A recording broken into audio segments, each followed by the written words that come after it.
Στις 27 Ιανουαρίου του 2025, στην Τεχνόπολη του Δήμου Αθηναίων, ένωσαν τις δυνάμεις τους για μία ακόμη φορά η τέχνη, ο πολιτισμός, η επιστήμη, η ψυχολογία και η καλή τηλεόραση με σκοπό την υποστήριξη του Κέντρου Τέχνης και Οικογένειας, ενός πρωτοποριακού κέντρου που στοχεύει να ενδυναμώσει την κάθε οικογένεια στην Ελλάδα σήμερα.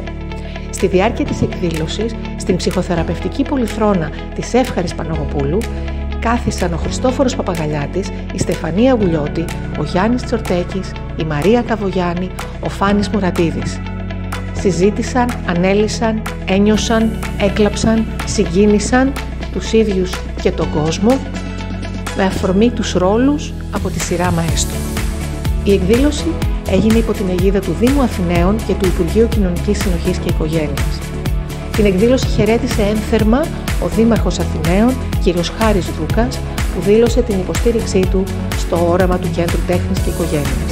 Στο τέλος της εκδήλωσης, στην ψυχοθεραπευτική πολυθρόνα της Εύχαρης Παναγοπούλου, κάθισε και η ίδια η Υπουργός Κοινωνικής Συνοχής και Οικογένειας, κ. Ζαχαράκη, και συζήτησε τόσο για τα προσωπικά της βιώματα, όσο και για την υποστήριξή της στη δημιουργία του Κέντρου Τέχνης και Οικογένειας.